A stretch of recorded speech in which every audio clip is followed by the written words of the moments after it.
세 번째 시간입니다. 기독교 세계관의 특징입니다. 잘 아는, 아마 많이 들었던 그런 말씀이 또 반복이 되지 않을까 생각하는데, 우리가 앞에서 얘기했죠. 세계관은 뭐라고요? 나는 어디에 있는가? 나는 누구인가? 어떻게 살아야 되는가? 난 무엇이 잘못되었는가? 그리고 그 치료책이 무엇인가? 이런 종교적 질문의 기초에 있는 것이 세계관이라고 그랬어요. 그래서 세계관은 근본적 신념의 문제에는 종교적 삶으로 인도할 수밖에 없다는 겁니다. 그래서 이 세계관의 가장 중요한 부분이 신앙이에요. 종교예요. 삶을 바라보는 안목, 어떻게 살아야 되느냐, 우리의 삶의 방법이 뿌리에 어떻게 살아야 되느냐.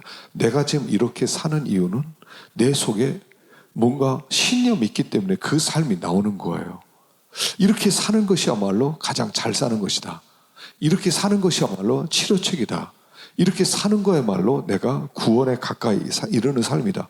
이게 세계관이에요. 그래서 세계관의 가장 중요한 것은 신앙이 있는 거예요. 모든 문화권 속에 사실은 신앙과 관계없는 삶은 하나도 없어요. 그래서 그 인간의 삶의 총체한 문화라는 것은 그 세계관의 인도를 받을 수밖에 없다는 거예요.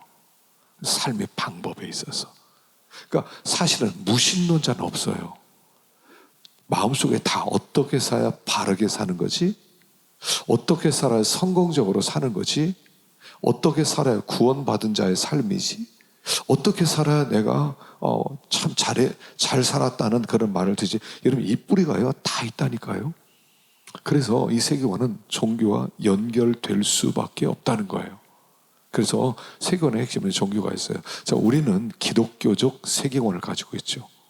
자, 기독교적 세계관으로 창조, 크게 보면 창조, 타락, 구속이죠. 그럼 우리는 창조, 타락, 구속이라는 세계관으로 나를 바라보고 내 삶을 바라보고 내 미래를 조망하고 그리고 내가 영혼을 소망하게 되는 것이죠. 그래서 우리가 이 기독교의 세계관 잘 알고 있는 부분이지만 다시 한번 조금 반복하면서 한번 생각해 봅시다. 창조예요. 태초에 하나님이 천지를 창조하시니라 이렇게 나오죠. 창조 기사는 어떤 증거를 대라, 철학적 규명을 해봐라, 그런 게 없어요. 그런 걸 요구하지 않습니다. 그냥 선포하고 있어요. 성경 그냥 하나님이 천지를 창조하셨다 함으로 말미암아 그냥 하나님의 전지전능하심을 전제하고 선포합니다. 창조는 창조주 그분이 어떠하심을 드러내는 하나님의 계시예요. 그러니까 이 창조라고 하는 것은 하나님이 어떠한 분인가를 하나님이 우리에게 알려주고 있다는 것이죠. 그래서 제가 여호와라는 이름을 누누이 말씀을 드렸어요. 여호와라는 이름은 I am 이란 뜻이라고 그랬죠.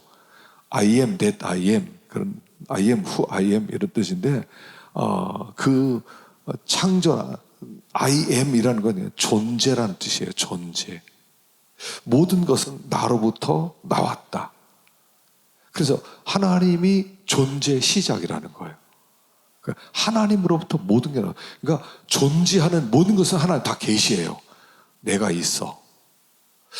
뭐든지 그러잖아요. 책상이 있어요. 그 만든 사람 있죠. 스마트폰 있어요. 만든 사람 있어요. 안경 있어요. 만든 사람 있어요. 마이크가 있어요. 만든 사람 있어요. 종이가 있어요. 만든 사람 있어요. 다 존재하는 모든 것들은 존재 근원이 있어요. 그분이 하나님이라는 거예요. 그래서 하나님이 존재하는 모든 것을 통해서 하나님은 자신을 증명하고 있어요. 그러니까 하나님이 살아있다. 어떻게? 간단해요. 종이를 보니까 하나님이 살아계세요. 어떻게 종이를 보고 알 수 있어? 종이를 만든 사람이 있잖아요. 만든 사람이. 하나님이 존재하는 모든 것은 다 하나님으로부터 나온 거예요. 내가 종이를 만들었어요. 그래도 하나님이 나를 만들었기에 내가 종이를 만들어서, 종이라고 하는 것은 하나님의 존재를 증명하는 증명서예요. 그게 계시예요. 온 우주 만물에 가득 차 있다 하는 것이죠. 그래서 하나님은 말씀으로 창조하시고 거기 계시고 말씀과 창조하신 것으로 자신이 어떠함을 나타내고 있다 하는 겁니다. 그래서 창조에 대해서 바로 이해할 때 인간이 어떤 존재인가? 인간은 피조물이다 하는 것을 알 수 있죠. 인간은 피조물이 하나님이 창조했어요. 그래서 인간은 피조물이에요. 하나님에 의해서 만들어졌어요. 그래서 인간은 신이 아니라는 거예요. 인간은 피조물이기 때문에 분명히 어떠한 존재하는 뜻이 있는 거예요. 난 스스로 존재하는 신이 아니에요. 하나님이 나를 존재케 했어요. 어떤 목적을 가지고 존재했다 하는 것입니다. 이 창조는 하나님의 주권적 역사예요. 그래서 하나님 온 우주 만물을 창조해 놓고 하나님이 온 우주 만물을 창조해 놓고 그리고 이 창조한 것들을 통치할 하나님 대신할 대리자, 하나님의 통치자, 하나님의 부마. 그래서 우리가 사람을 만들고 그에게 우리가 창조한 모든 것을 맡기고 그로 다스리게 하자 이렇게 나오죠. 그러니까 우리는 하나님을 대신해서 다스리는 통치자예요. 사실 우리는 다 부마와 같아요. 하나님이 우리에게 맡겼어요. 너희들이 다스려 내 대신. 그리고 우리는 청지기로 다스린 거예요. 하나님의 동역자로 우리를 부름을 받았죠. 또 동시에 가장 중요한 것은 뭐냐면 하나님의 사랑의 대상자로 우리가 만들어졌다는 거예요. 그 인간은 관계적이에요. 사람은 인간 할 때 사의 간자를 쓰지요. 사의 간. 그래서 사의 간자를 씀으로 말미암아 인간 관계, 인간 사이 속에 존재하는 사람들이다 이런 뜻이에요. 사람은 그래서 절대로 혼자 살지 못하게 돼 있어요. 그래서 사람이 독처하는 것이 좋지 못하니, 그래서 독처한다는 것은 뭐냐, 혼자 산다, 결혼 안 했다 이런 뜻이 아니에요. 결혼 반드시 해야 된다, 그걸 증명하는 구절도 아니에요. 사람은 사람 속에서 살게 되어 있다 이런 뜻이에요. 인간과 관계를 맺으며 살게 되어 있다. 하나님이 그렇게 사람을 합니다. 왜냐하면 창조자 하나님은 삼위일체 하나님이세요. 홀로 존재하는 분이 아니에요. 함께 존재하는 분이에요. 성부 하나님, 성자 하나님, 성령 하나님, 삼위 하나님이 함께 존재하고 계세요. 그래서 사람도 함께 살아가는 거예요. 범죄한 이유로 사람들은 혼자 살고 싶어 해요. 인간 속으로 들어가 사는 것이 너무나 힘들거든요. 그냥 혼자 산속에 들어가면 속 편해요. 부딪히지 않고 스트레스 받지 않으니까. 왜냐하면 우리가 다 죄인들이거든요. 그러니까 누구를 만나서 함께 살아가는 게 너무 힘든 거예요. 그럼에도 불구하고 하나님은 함께 살게 하셨어요. 천국은 어떤 곳이냐면 혼자 사는 곳이 아니에요. 함께 사는 곳이에요. 그래서 우리가 함께 산다고 하는, 그래서 그 함께 삶을 통해 이걸 배워가는 거죠. 그래서 교회는 공동체인 거죠. 천국은 공동체인 거예요. 그래서 이 공동체를 가장 잘 드러내는 것이 가정인 거예요. 가정에는 남편, 아내, 자녀, 하나님 이렇게 살아가는 거예요. 그래서 삼일체인 것처럼 남편, 아내, 자식, 성부, 성자, 성령 똑같아요. 그래서 아빠는 성부 역할을 하고 아들은 성자 역할을 해요. 그리고 부인은 성령의 역할을 하는 거예요. 그래서 제가 늘 얘기합니다. 부인은 집에 있는 성령님이시다. 그 남자가 부인 말 들어야 돼. 사실은 성령님 말을 들어야 돼요. 그래서 부인 말 듣는 사람이 잘 되는 거예요. 부인 말 들어서 손해볼 거 없다고 그러잖아요. 왜냐하면 성령님이시거든요. 그래서 하나님이 가정에 성령님을 보냈어요. 부인을. 그래서 아이들도 성령님의 말씀을 듣고 아빠도 성령님의 말씀을 들을 때 평안한 거예요. 근데 그게 안 되죠. 자존심 싸움 때문에. 내가 뭐 잘못해서 부인 말 들어야 되느냐, 부인 나 따라와. 그 가정은 나중에 그렇게 큰 복을 받지 못해요. 부인 말 들어야 돼요. 그래서 하나님이 그렇게 만들었어요. 그래서 이제 인간은 관계성 속에서 존재한다는 거고요. 또 하나는 문화명령을 주셨죠. 문화명령. 문화명령은 무엇입니까? 이제 내가 창조한 모든 것을 다스려라. 하나님 우리에게 다스림의 권세를 주셨어요. 그 사람은 다스리는 자들이에요. 다스림을 받지 않아요. 그런데 사탄이 들어와서 다스려 그 아담과 하와가 마귀의 다스림을 받게 되죠. 선악과를 먹지 마라 그랬는데 선악과를 따 먹음으로 마귀의 다스림을 받아요. 그래서 종이 되는 거죠. 근데 사람은 원래 종이 아니에요. 회복된 존재는 왕노릇하는 거예요. 그래서 주님과 함께 왕노릇. 예수님이 하나님 보좌 우편에 앉아 계셨어요. 하나님 보좌 우편에 앉아 계신다는 건 뭐냐면 하나님의 통치 대리자로서 온 하늘과 땅의 권세를 받아서 다스린다는 뜻이에요. 그리고 우리에게도 너희도 나와 함께 다스리자. 이게 회복이에요. 회복은 다스리게 되는 거죠. 그래서 하나님 우리를 본질적으로 관계적인 존재, 또 하나님을 대신해서 세상을 통치하는 그런 왕적 존재, 그리고 하나님의 사랑의 대상자, 하나님의 사랑을 입게 된, 제가 지난 설교 시간에도 말씀드렸죠. 사랑의 대상자로 사람을 만들었어요. 하나님은 사랑의 대상자가 필요해요. 그래서 하나님이 아담을 창조해 놓고 그 아담에게 하나님의 모든 것을 주시고 그리고 하나님과 교통하면서 서로 기쁨을 나누는 존재로 만들었어요. 사람은 원래 행복한 존재예요. 창조의 목적대로 살아가면 행복해요. 여러분, 일도 행복해요. 여러분, 노동이 지금 병들었거든요. 일을 해. 그럼 일을 해야 돼. 놀고 싶어 하는데 사실은 일은 굉장한 축복으로 주신 거예요. 여러분, 천국 가면 일을 하게 될 겁니다. 근데 그 일이 기쁨이 될 겁니다. 일하지 않은 아담이 천국에서 일을 했어요. 에덴에서, 에덴 동산에서 일을 했다고요. 그는 그 에덴을 돌보는 사람이었죠. 근데 그게 행복했어요.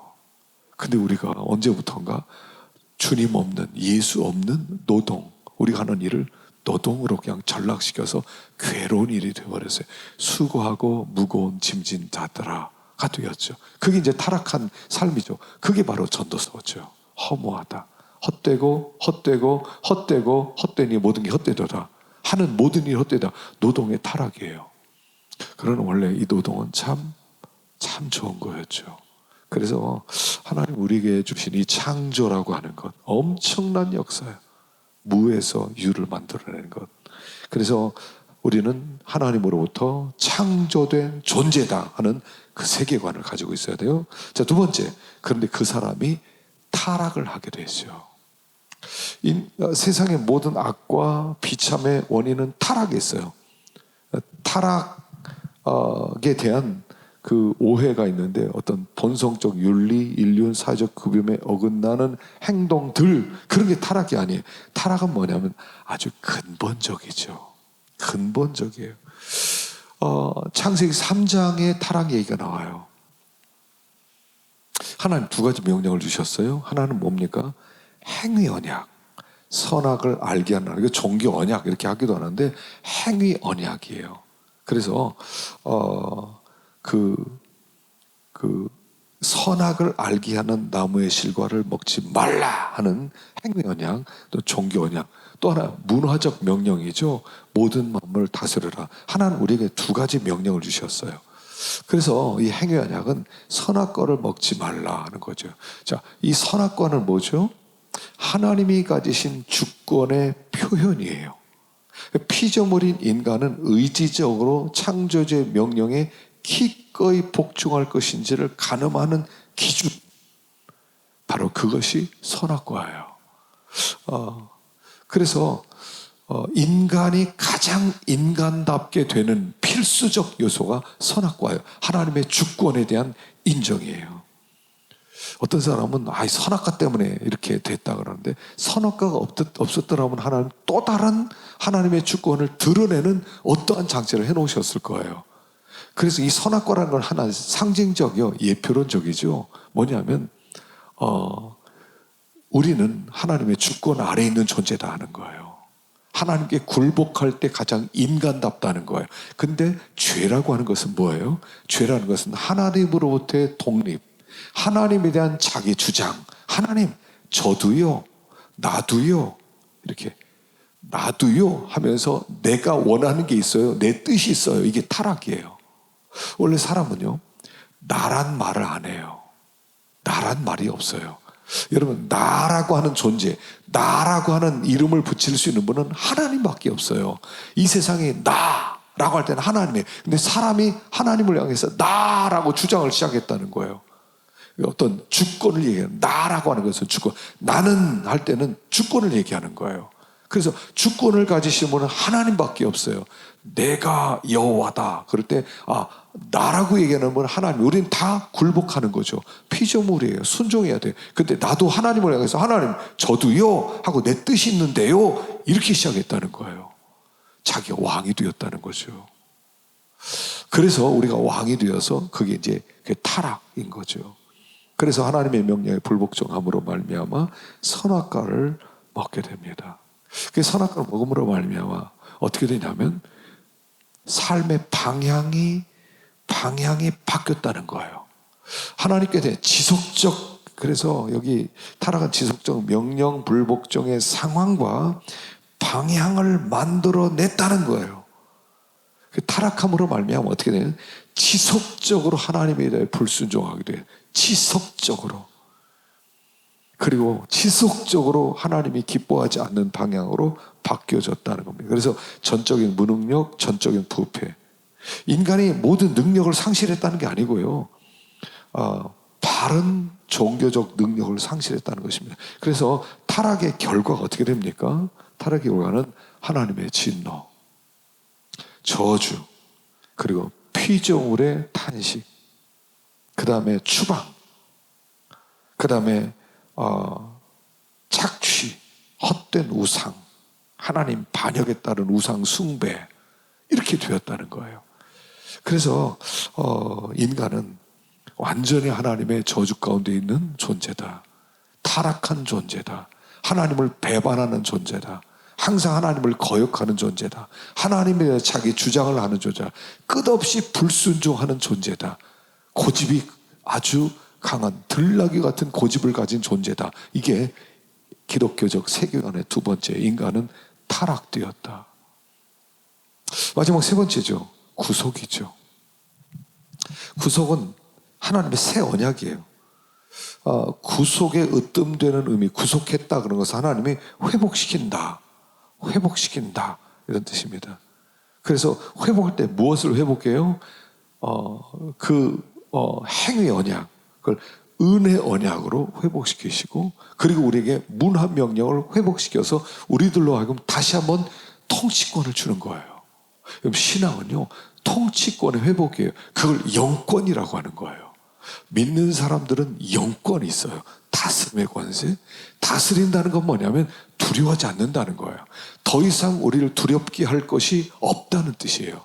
그래서 예수를 믿고, 그리고 하나님 앞에 아버지라고 부르짖고, 그리고 우리들이 주님과 동행하며 나갈 때 우리 앞을 가로막을 수 있는 어떤 장애물도 없어지는 거예요. 그게 회복이에요. 이제 이 이야기를 그리는 게 삼손의 회복이죠.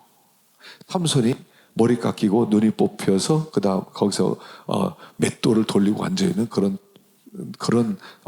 자리로 전락했다가 머리가 자라면서 하나님과의 관계가 회복되면서 회복이 일어나는데, 그때 회복되었을 때 그 권세가 블레셋 사람을 거의 다 전멸시킬 수 있는 권세였다 하는 거예요. 그래서 천년왕국도 제가 무천년설인 이유가 뭐냐면, 무천년설은 뭐냐면 지금이 천년왕국 시대라는 거예요. 천년왕국 시대라는 건 뭐냐면 우리가 왕노릇하는 시대라는 뜻이에요. 세상 끝나고 천년왕국이 시작되어서 그때부터 천년 동안 이렇게 권세를 갖는 게 아니라, 지금 예수를 믿은 우리는 회복이 되어서 하나님과 관계가 회복되고 하나님의 권세와 하나님의 축복을 받아서 우리가 가는 곳마다 영권을 가지고 다스릴 수 있다. 다스릴 수 있다는 얘기는 더 이상 다스림을 받지 않는다 이런 뜻이에요. 우리 계속 다스림을 받거든요. 다스림을 받아요. 그러나 이제 마귀의 다스림을 받지 않는 거예요. 그게 죄를 이기는 힘이죠. 우린 죄 결과로부터 우리가 구원을 받기도 했지만, 죄의 능력으로부터 우린 구원받은 사람이에요. 그래서 아무도 우리 앞길을 가로막을 수 있는 것이 없어요. 여러분, 그래 믿는 자에게는 이런 표적이 따르리니 너희가 귀신을 쫓아내고, 맨 처음에 하나님 우리에게 주신 권세가 귀신을 쫓아내는 권세예요.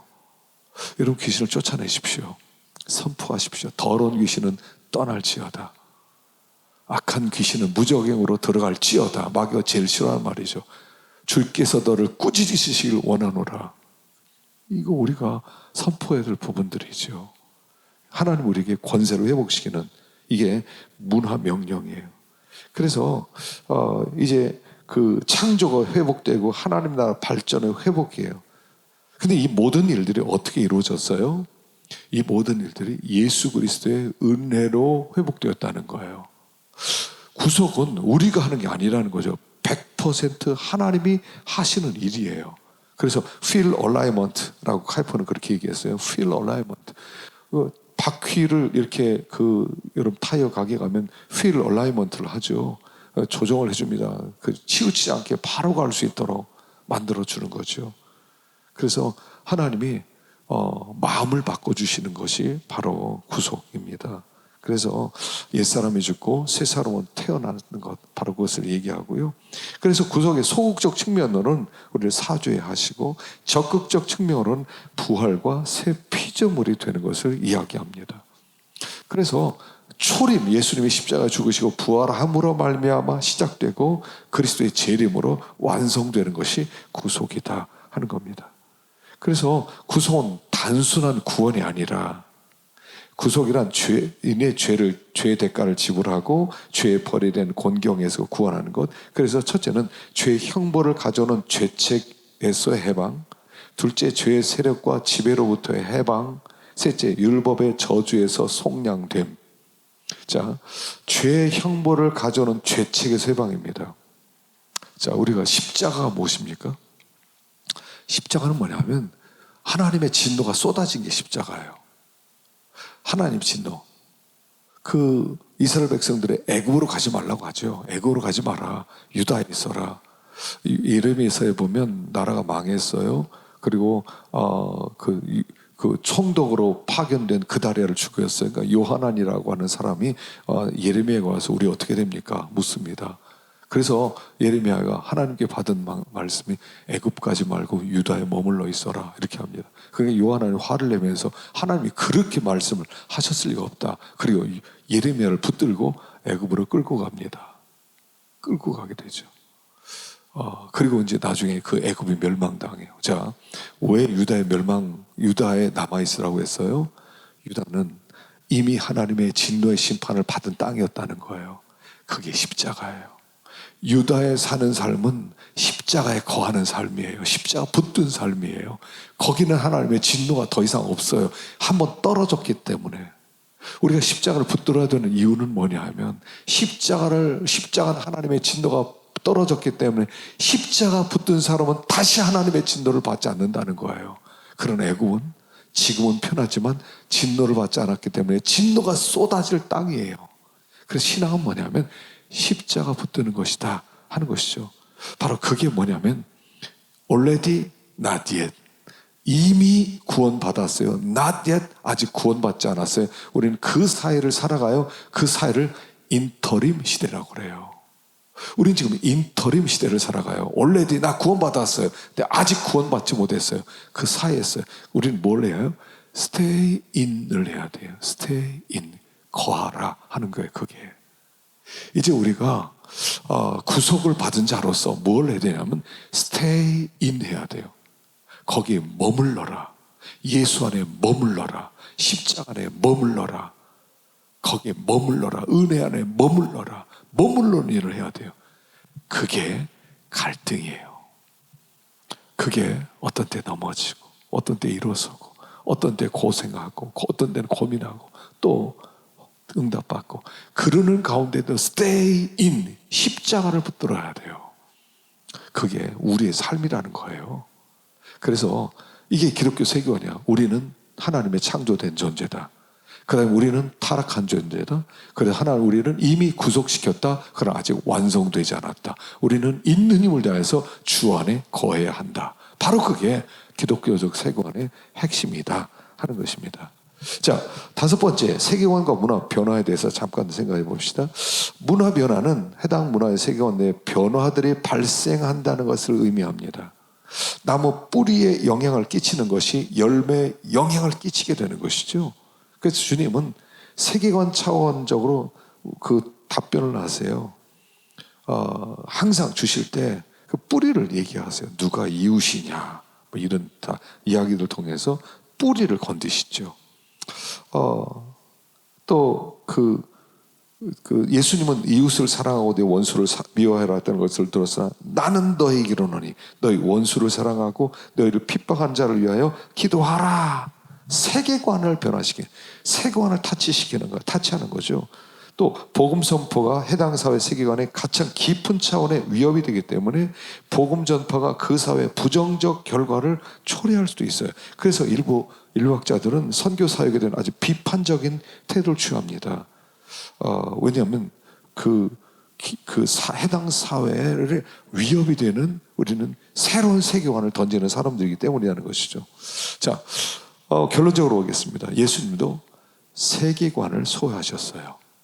예수님은 1세기 히브리인의 세계관에 하나님 나라의 관점을 통합시켰어요. 우리도